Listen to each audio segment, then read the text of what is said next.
Hello and welcome to Fast and Factual. My name is Utsaf Parekh and here are the top stories of the day.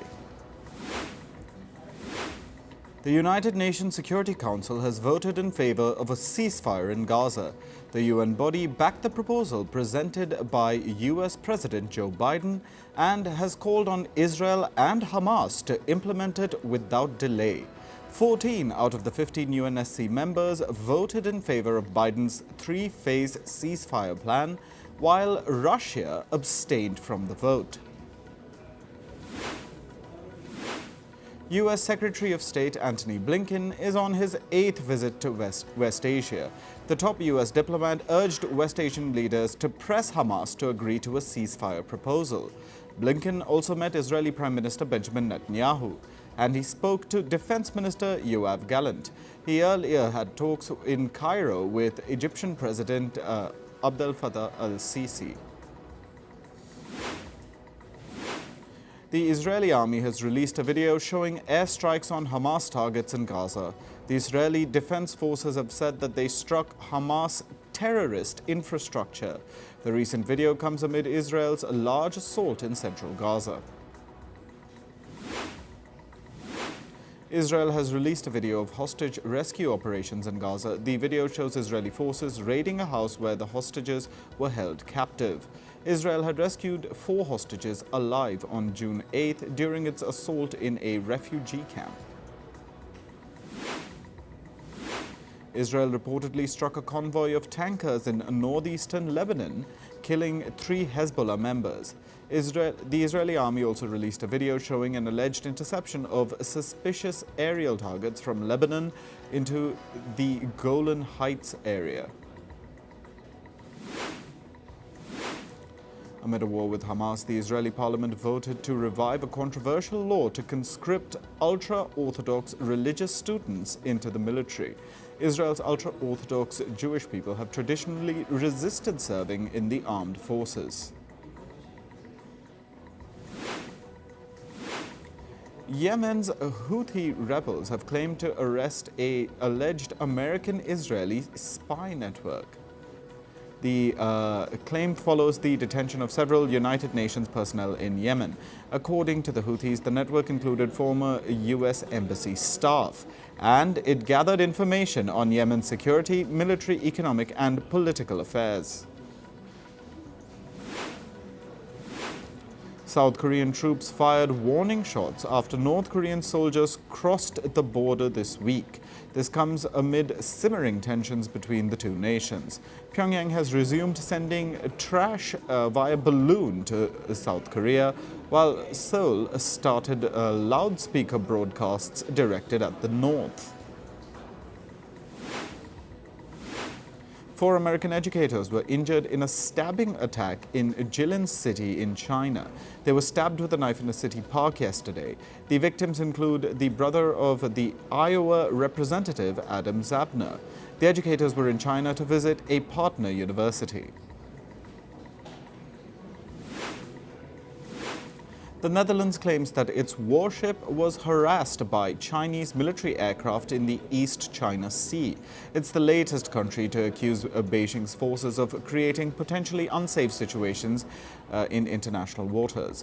The Dutch Defense Ministry said that its frigate, the HNLMS Tromp, was encircled by 2 Chinese fighter jets several times. The Dutch warship was patrolling the area to enforce maritime sanctions against North Korea. A military aircraft carrying Malawi's vice president, Saulos Chilima, has gone missing. Along with him, there were 9 others on board the aircraft. Malawi's former First Lady, Shanil Zimbiri, was also on board. The plane failed to land due to unfavorable weather conditions on June 10th. Malawi's president, Lazarus Chakwera, said that a search operation is underway to find the officials. The Justice Department of Peru has extended the pre-trial detention of former President Pedro Castillo by 14 months. The former president is charged with rebellion, abuse of authority, and disrupting the peace. He was ousted from office and arrested after he attempted to dissolve parliament in late 2022. The move triggered months of protests that hampered Peru's key mining sector. The Baltimore shipping lane, which was blocked for 2 months, has fully reopened. The lane was blocked after a ship collided with a major bridge in March. The channel was restored to its original dimensions by removing 50,000 tons of debris from the Patapsco River. The riverbed has now been certified safe for transit. In New Delhi, the National Democratic Alliance ministers are taking charge of their duties after the allocation of government portfolios. The portfolios were distributed last evening. This was a day after Prime Minister Narendra Modi took oath with 71 ministers. The Prime Minister is heading a coalition government in this third term of his. As the Minister of External Affairs, S. Jaishankar, resumes his official duties, he made some significant remarks on issues with China and Pakistan. Jaishankar said that the NDA government will focus on finding solutions to border issues with China. And the government will also focus on the years-old cross-border terrorism with Pakistan. In climate news, a drought in northern Mexico is pushing the country's reservoirs to the brink. The depleting water levels are also threatening agriculture and livestock. Some farmers have been forced to sell their cows due to water scarcity and the lack of availability of pasture grounds. Australian authorities are using artificial intelligence to detect forest fires.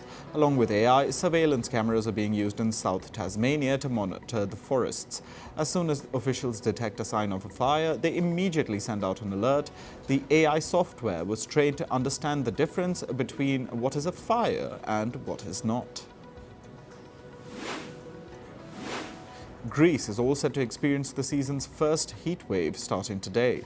A 3-day heat wave has been predicted to bake the nation. Temperatures are expected to exceed 40 degrees Celsius.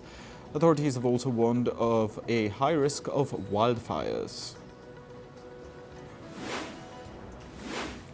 India has been hit by the longest ever heat wave of 24 days this year. Weather experts say that people will continue to face increasingly oppressive temperatures. If preventive measures are not taken, then the heat waves will become more frequent, durable, and intense.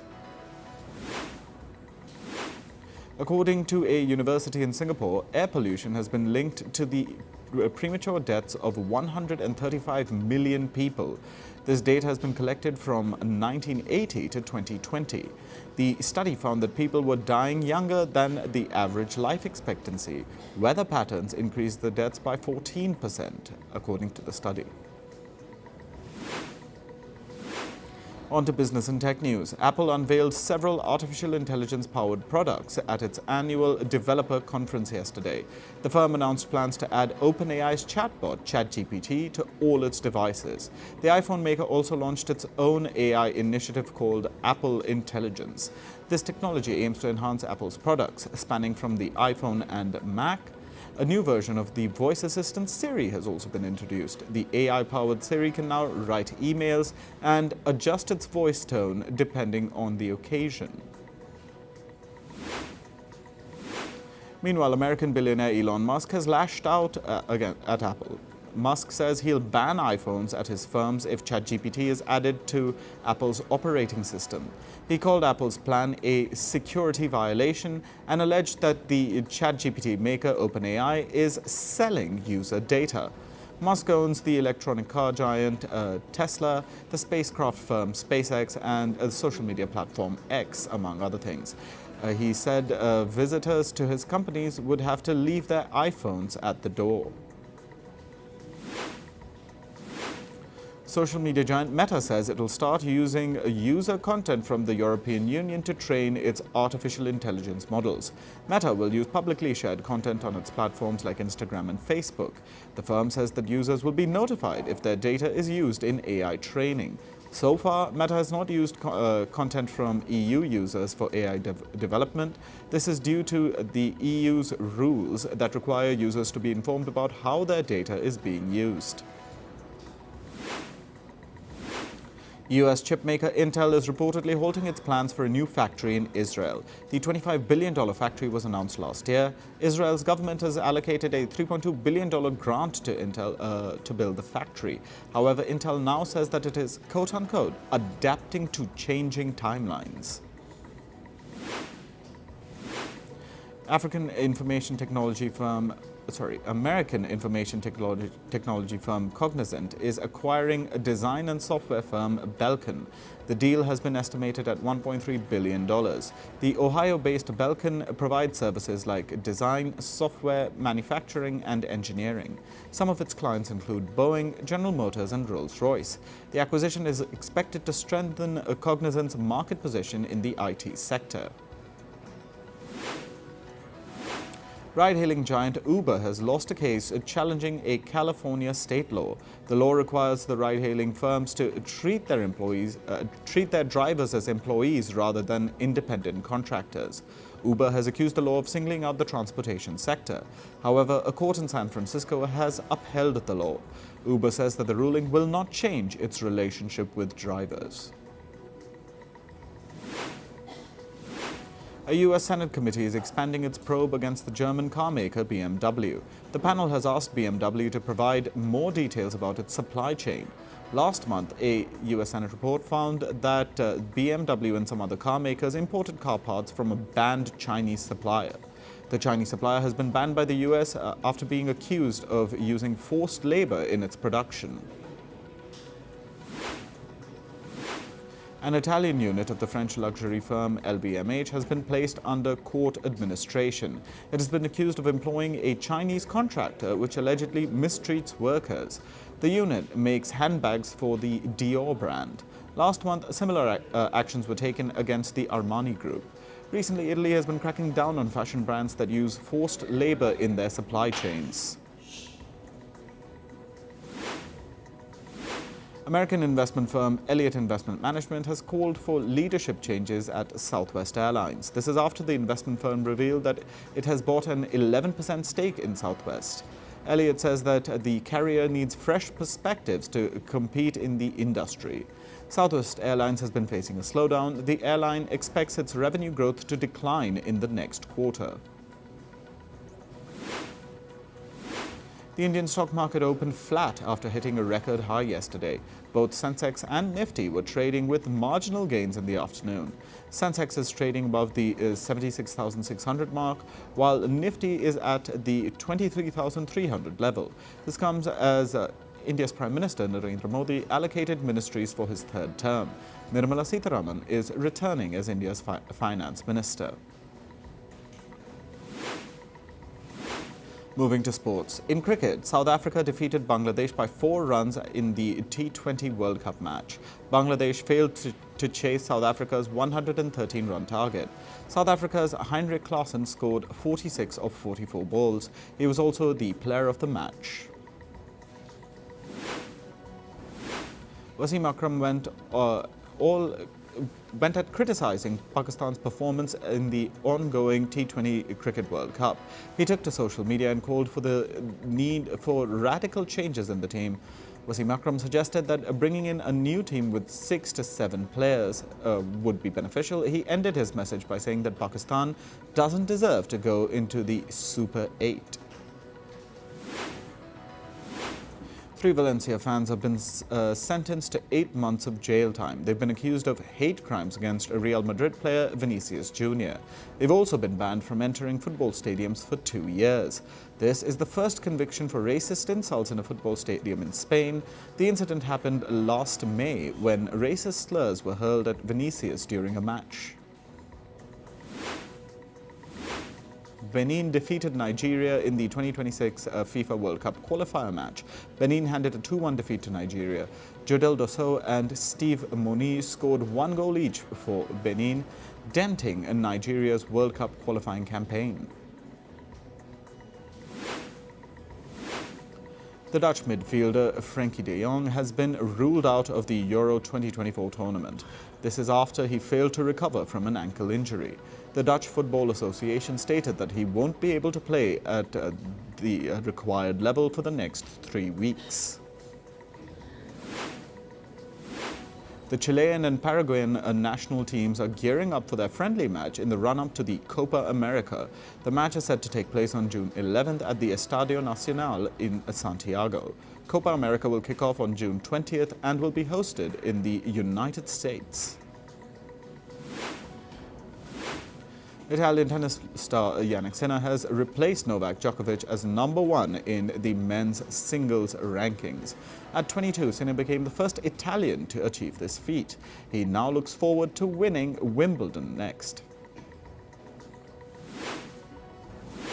According to reports, Dan Hurley has turned down a $70 million offer to coach the American basketball team, the Los Angeles Lakers. Hurley says he's humbled by the entire experience. He has decided to stay with the UConn men's basketball team as their coach, though. British sprinter Charlie Dobson took the 400-meter silver in the European Athletics Championship final, gaining his first major individual medal at the championships, while his teammate Molly Caudry won the pole vault bronze in Rome. Dobson clocked a blistering 44.38 seconds to set a personal best in the final, but Belgium's Alexander Dube triumphed with a record 44.15 seconds. Lando Norris has blamed his team McLaren for losing the Canadian Grand Prix.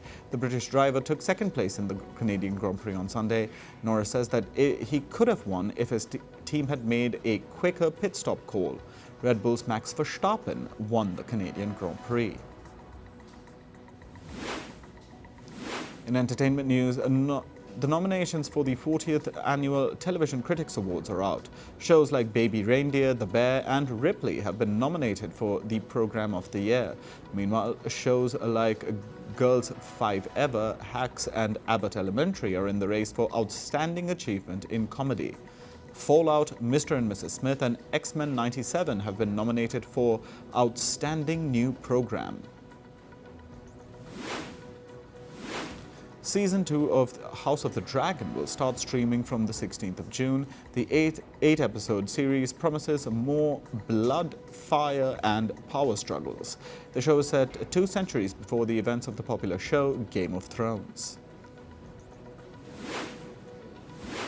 According to reports, Lilo and Stitch, the remake, is still on track for a 2024 release. The cast and crew wrapped up the shooting of the live-action film in March. The first look could come out in Disney's D23 Ultimate Fan event.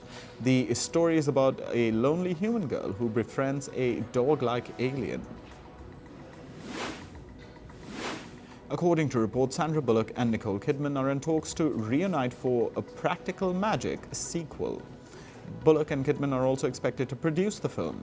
The story is one of 2 orphaned sisters who come from a long line of witches. Actors Olivia Holt and Mason Gooding have been roped in for the film Heart Eyes. It's a horror romantic comedy film. The shooting will begin in Seattle. The story is about 2 co-workers mistaken by a killer as a couple. HBO has confirmed the conclusion of Tokyo Vice. The crime series will end after season 2. The show is an adaptation of Jake Adelstein's 2009 book of the same name. The final season released on the 4th of April. Game of Thrones actor Emilia Clarke feared getting fired from the show due to brain injuries. She thought that the makers would think that she's not capable of working anymore. Clarke also feared that she might suffer another aneurysm due to work stress. The star of the HBO fantasy drama suffered 2 aneurysms, one in 2011 and the other in 2013. Supermodel Naomi Campbell revealed that she welcomed her 2 children through surrogacy. She said in an interview that she's happy being a single mother. Campbell says that her children are everything for her, and she welcomed her daughter in 2021 and a son in 2023. Naomi Watts and Billy Crudup renewed their wedding vows in Mexico. They tied the knot in New York City last year. According to reports, they wanted to celebrate with people who couldn't attend their NYC nuptials. Rapper Tory Lanez' wife has filed for divorce amid the rapper's 10-year prison sentence. She's also asked for legal custody of their 7-year-old son. His wife has cited irreconcilable differences as the reason. The rapper Tory Lanez is serving a 10-year prison sentence for shooting Megan Thee Stallion in 2020. That's all for this episode of Fast and Factual. Thank you for watching. Stay tuned to First Post.